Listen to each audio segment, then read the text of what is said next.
What if the disrespect starts after your answer? You already answered briefly. They smile and ask again anyway.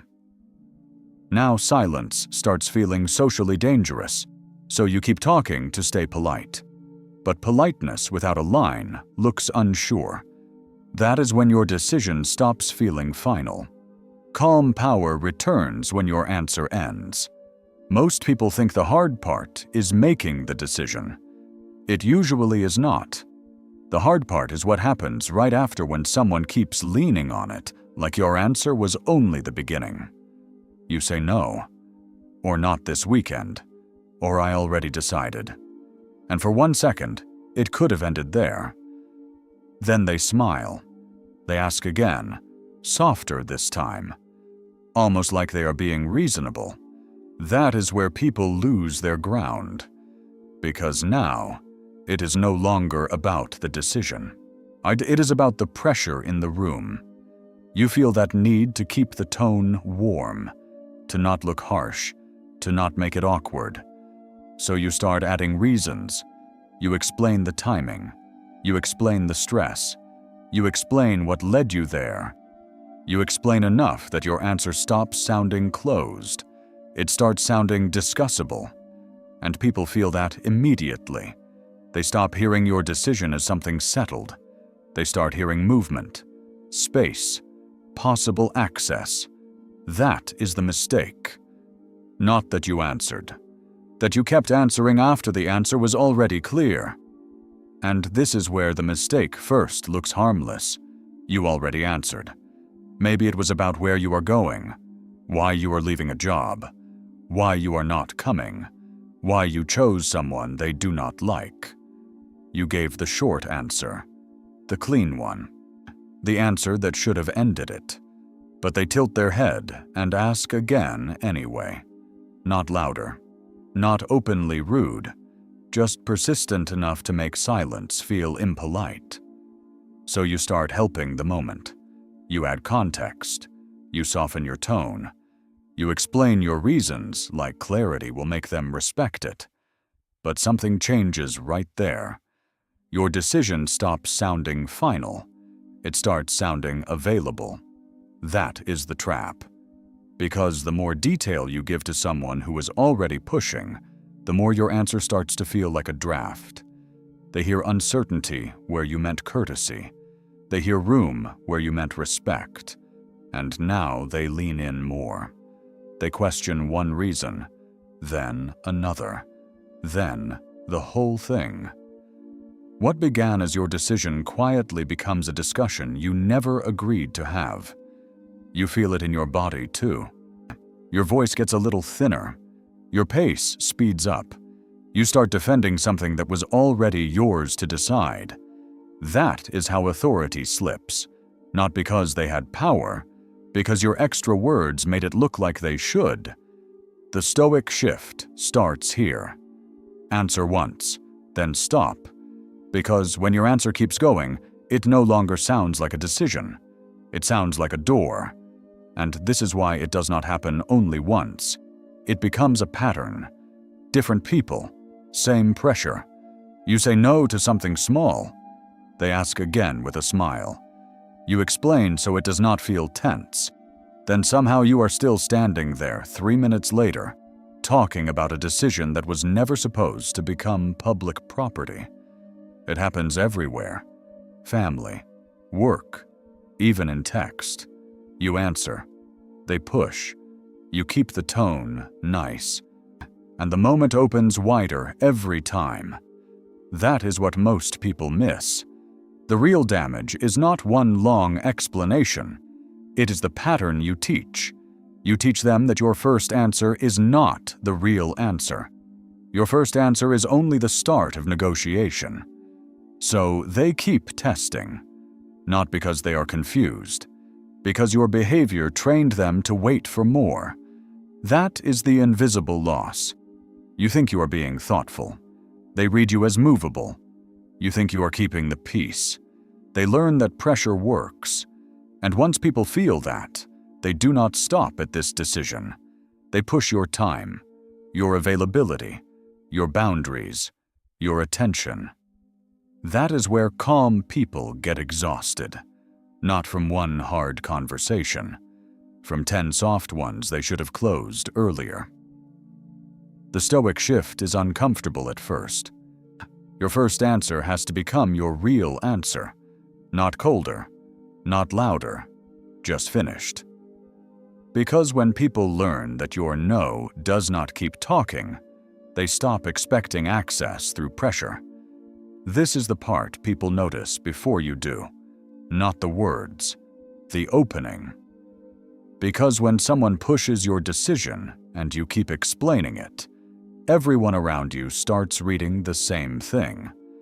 They read that your answer can be worked on. You might be at dinner. You say you are leaving early. One person laughs and asks why so soon.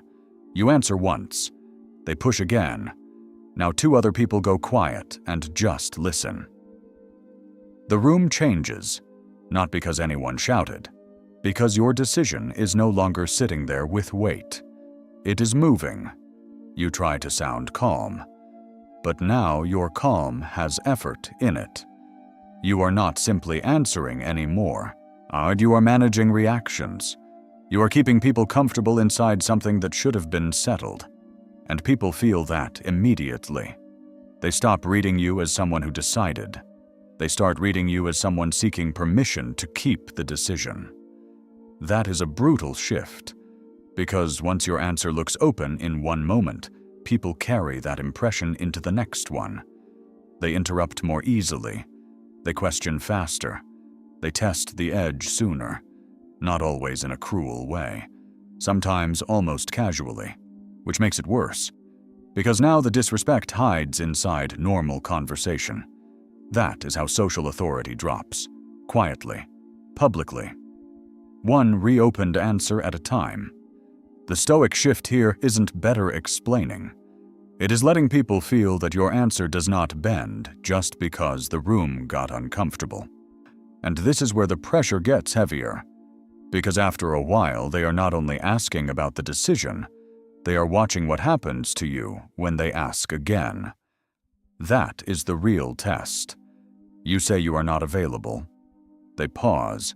They look at you. Then they ask, "Are you sure?" Simple words, but the room tightens around them. Now it is not just about what you chose. It is about whether you can hold it without unraveling. Most people fail here, not because they changed their mind, because they cannot stand the social weight of letting the answer sit, so they rush back in. They smile too much. They start qualifying. They offer proof. They try to sound fair, reasonable, kind. And in doing that, they hand the moment away. Because pressure was supposed to reveal whether your decision had structure. Instead, it reveals that discomfort can still move you. That is costly. The next time, they push faster, harder, with less respect. Because now they know you do not need a stronger argument to reopen. You only need tension. That is the loss people miss. When your answer collapses under pressure, people stop respecting the decision and start trusting the pressure. The Stoic move is smaller than people think. Hold the pause. Let the silence do its work. Let them feel that your answer does not panic just because they kept looking at it. That is when calm starts becoming power. And this is where it stops sounding like your decision, even to you. They ask again. You answer again. Now you can hear the change. Your words are still saying no, but your tone is already trying to make the no easier to receive. You start trimming the hard edges. Maybe I'm just tired. Maybe it's just bad timing. Maybe later. And the moment gets worse. Because now you are no longer protecting the decision. You are helping them feel comfortable pushing it. You can feel that split inside. One part of you knows the first answer was enough. The other part is working to make sure nobody feels bad about hearing it. That is the internal collapse. Not that they kept going. That you left your own side to keep the mood smooth. And once that happens, self-trust takes the hit. Because every time you reshape a clear answer to make it easier for other people to swallow, you teach yourself something dangerous. My decisions are only safe if other people stay comfortable. That message does damage. Next time you hesitate sooner. You explain faster. I guess you start searching for the version of your truth that creates the least friction. That is not kindness. That is self-abandonment with a polite tone. The Stoic correction is simple. Feel the discomfort. Do not fix it with extra words. Let them have their reaction without buying it off with access. Because peace does not come back when they relax. It comes back when you stop negotiating against yourself. And this is where the change stops being verbal and starts becoming visible. The next time they push, you feel the same old reflex. Explain more. Smile more. Keep the mood easy. But something in you notices it faster now. You notice the reach, that movement toward their comfort and away from your own decision. And this time, you do not go with it. You do not become cold. You do not turn sharp. You just stop volunteering access.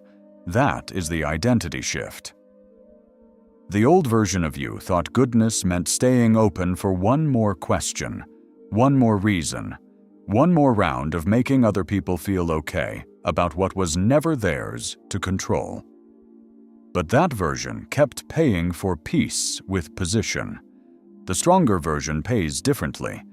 It lets the silence stay. It lets the look land. It lets the room feel that the answer is still standing, even though no new explanation arrived. People notice that. Your face does less. Your body stays where it is. Your answer no longer leans forward asking to be accepted, and pressure starts hitting something solid, not attitude, not aggression, structure. That is quiet authority. The Stoic move is simple. Let the decision hold its own weight. Do not rush in to carry it for them. Because the moment your answer can stand without extra help, people stop hearing openness and start hearing finality. And this is where the correction becomes visible, not in theory. In the next real moment when someone pushes again, you answer once. They smile. They ask, "Yeah, but why?"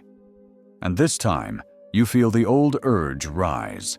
That pull to keep things smooth, to explain a little more, to prove you are still nice while keeping your position. But you do not follow it. You let the question land. You hold eye contact. You keep your body still. Then you say, "Because that's what I decided." And you stop there. No extra cushion, no long defense, no polite over-offering to help them accept what was never theirs to approve. That is the correction. Small on the outside, massive on the inside. Because for once, you do not leave your own side to manage their discomfort. And people feel that immediately. Some will go quiet. Some will try one more time. Some will realize the opening they were used to is gone now. That matters. Because when your answer stops reopening, people stop expecting access through persistence. That is how authority comes back, not through bigger words, not through harder energy, through closure, a calm answer, a clean stop, a decision that does not keep auditioning for permission. That is when they understand the conversation is over. And more importantly, so do you. The real mistake was never making the decision. It was reopening it for people who only felt entitled because you kept talking. That is how authority leaks, not when they question you. When you start acting like the question deserves access. Some people do not need a better reason from you. They need to feel that your answer has an edge, an ending, a line. Because the moment your decision starts chasing approval, it stops sounding like yours. That is the loss, not disagreement, Exposure. You showed them that pressure could still open what should have stayed closed.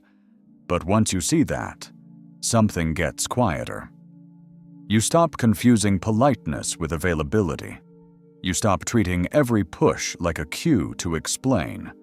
You stop handing your position away just to look easy to deal with. And that is when calm power returns. Not when everyone agrees. Not when everyone understands. When your answer no longer needs help standing up. That is authority. Your decision. Your stop. Your silence after it.